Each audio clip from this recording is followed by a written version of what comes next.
grupos distintos. Esos grupos distintos, me quedan como 30 más o menos de 218, o sea que estamos acabando. ¿Qué es lo que veíamos? Que fenotipos distintos, cuando tú los separas por sorting y observas cómo son por FISH las alteraciones de mal pronóstico, observan que tienes genotipos distintos, donde, por ejemplo, las células plasmáticas 56 positivas del paciente con mieloma tienen mayor probabilidad de tener alteraciones citogenéticas relacionadas con mal pronóstico. ¿Y eso tiene importancia o no tiene importancia? Pues imaginaos si tiene importancia. ¿Esto qué está traduciendo? Que primero, si tienen genotipos distintos, tienen mecanismos de resistencia distintos. ¿Y qué pasa a un paciente cuando tú lo tratas? Pues cuando tratas con multiquimioterapia, muchas veces estás atacando a un solo clon. ¿Y qué ocurre? No sería la primera vez que dice el clínico, pues yo tenía un paciente que tenía un mieloma múltiple, que tenía CD45 negativo y ahora se ha transformado a 45 positivo. ¿Cómo es eso posible? Pues tan posible como que tenías un clon mayoritario 45 negativo y uno minoritario 45 negativo, positivo o viceversa. Cuando tú matas al mayoritario, ¿qué hace el minoritario? Se expande. ¿Y fenotípicamente qué ocurre? Pues evidentemente ves que el que no existía ya existe. Entonces no es una transformación, sino es una simplemente supervivencia de los clones, una guerra entre clones. Por lo tanto, lo podemos observar desde el punto de vista diagnóstico. ¿Conviene hacer entonces citometría de flujo mieloma múltiple? Pues mi Oscar Schindler me dice que sí, porque me va a beneficiar a la hora de clasificar que eso es un mieloma, me va a poder identificar clones cómo son y predecir si esos clones y la enfermedad propiamente puede o no evolucionar. Entonces, conviene hacerlo. Es decir, que si os dais cuenta, desde el punto de vista diagnóstico, hemos cubierto prácticamente todas las patologías agudas y crónicas, mieloides y linfoides. De tal manera que si vemos nuestro Oscar Schindler y preguntamos si hemos hecho todo lo que teníamos que hacer por nuestros pacientes, mi padre o vuestros pacientes o mis pacientes, pues fijaos, en la patología, en leucemia aguda, claramente utilidad. Patología B, tanto aguda como crónica, muy útil. ¿Dónde tenemos el punto de toque? ¿Dónde sí que tenemos que trabajar mucho más? En patología T, tanto aguda como crónica, porque tenemos muy poco que ofrecer al clínico que me va a preguntar, ¿qué le hago a un paciente con linfoma T? Bueno, pues manda la citometría a ver si hay suerte y es un cortical, o manda a ver si tengo suerte y es un Sézary. Pero no te voy a ofrecer mucho más, desgraciadamente. ¿Y qué pasa con la enfermedad residual? Enfermedad residual es monitorizar el tratamiento. Y fijaos, es útil desde el punto de vista de linfoblástica, de mieloblástica, celoplasmática e incluso de linfoproliferativos. En cuanto a linfoblástica B, fijaos, un montón de esfuerzo y de dinero para crear un panel que sea útil. Hasta 5 rondas, 3 años trabajando con un panel que sea de utilidad para que pasemos de un 80% de éxito a un 99,3% de éxito en mínima residual. Merecía la pena. Ponemos marcadores que nos permitan ver maduración y marcadores que nos permitan ver fenotipos anormales. Esta combinación es la más potente hasta la fecha que nos permite decir que una célula B normal, cuando es normal y es hematogonia, tiene que seguir sí o sí las normas y las sigue independientemente de la raza del paciente, independientemente de la edad, independientemente del grupo sanguíneo, de la condición social. Es decir, esto es, si una célula B tiene que ser normal, tiene que seguir los patrones normales de maduración y no debe presentar ninguno de estos marcadores. Y cuando eso sucede, seguro un 99,3% de probabilidades, eso es aberrante. ¿Qué logramos con eso? Buscar nuestra media naranja, que no es ni más ni menos, encontrar una célula entre 100.000. Es decir, nos va a facilitar una sensibilidad altísima, similar a la PCR, por un lado, y por otro lado, eso se consigue si, solo si, se adquieren un número adecuado de células. Es decir, para hacer mínima residual tenemos que pagar un coste. ¿Cuál es el coste? Tiempo.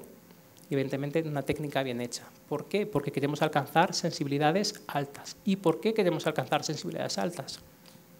Porque la enfermedad mínima residual en linfoblástica y en general en todas las patologías es el factor pronóstico más relevante en cuanto a la supervivencia global del paciente. Si el paciente no tiene enfermedad residual, vive más y vive mejor.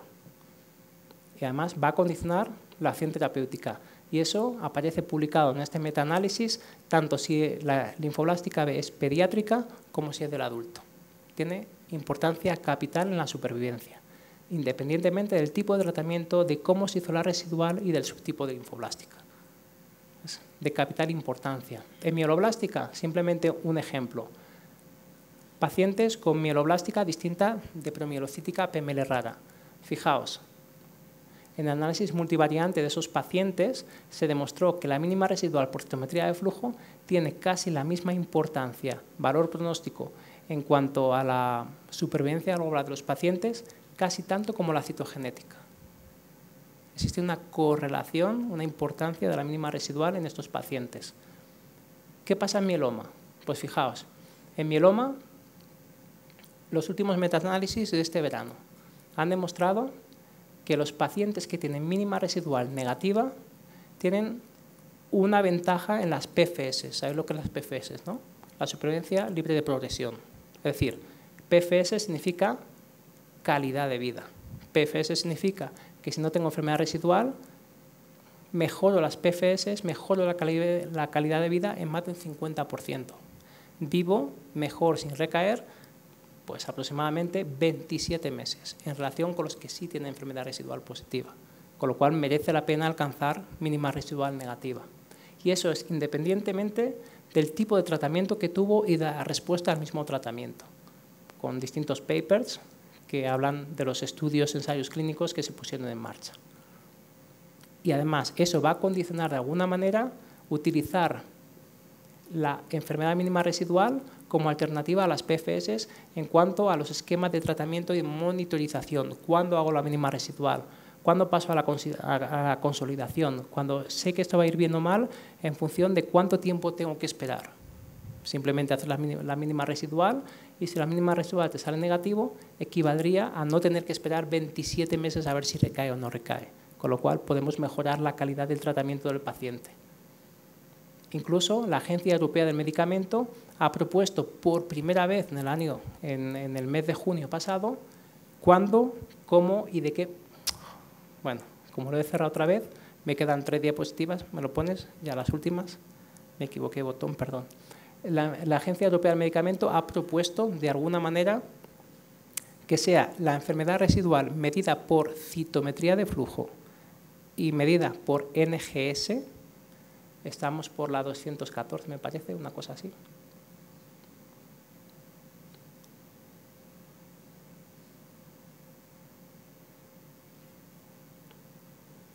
La Agencia Europea del Medicamento propone, de alguna manera, en sus estudios, estábamos por aquí, que es útil y necesaria que en cualquier ensayo clínico que a partir de ahora se vaya a hacer en Europa, con mínima residual, y la mínima residual se ha de hacer como alternativa a las PFS para acortar tiempos y mejorar calidad de vida. ¿Cuándo? Pues después de cada etapa de tratamiento. Aquí lo veis y propone las condiciones. Y luego dice, en el tercer punto, ¿cómo hacerla? Fijaos, la primera vez que dice que hay que hacerlo con Next Generation Flow, citometría de flujo nueva generación, y además con la propuesta Euroflow. La primera vez que eso se dice en una publicación oficial. Fijaos, bueno, ¿dónde hay que hacerlo? Pues obviamente laboratorios acreditados que sepan y demuestren que eso funciona. Y a nivel interno, el paper que publicamos demuestra que efectivamente la Next Generation Flow está correlacionada con los datos que tenemos por citometría de flujo convencional, tanto en diagnóstico como mínima residual, que de alguna manera podemos ser capaces de tener los mismos resultados, tanto si se hace de manera manual o de manera automática, y que evidentemente, con respecto a la citometría de flujo convencional, aquellos pacientes que por citometría de flujo de alta resolución, Next Generation Flow, los resultados, las curvas, fijaos, las PFS son mucho mejor porque estoy analizando 10 millones de eventos. Si en 10 millones de células no tengo una mala, lo lógico es que tengo muy poca enfermedad y el paciente va a vivir mucho más y mucho mejor. Bueno, y por primera vez estamos ofertando, estamos de alguna manera proponiendo que los resultados de citometría no deben darse solo cualitativa o cuantitativamente, es positivo o es negativo. ¿Cómo es la calidad de mi análisis? Y esto tiene que ir necesariamente en todos los análisis que nosotros tengamos que hacer si queremos que nos crean, que sea reproductible. Tenemos que hablar de límite de detección y límite de cuantificación. Límite de detección significa que soy sensible, que cuando digo que es positivo, tengo un 95% de probabilidades de acertar. ¿Qué significa límite de cuantificación?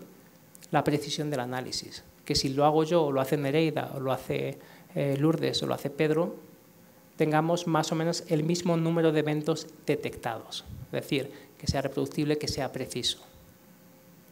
Y si esto no se cumple, evidentemente los resultados son difíciles de creíbles. Por otro lado, fijaos aquí, ¿de qué depende entonces el límite de detección y cuantificación?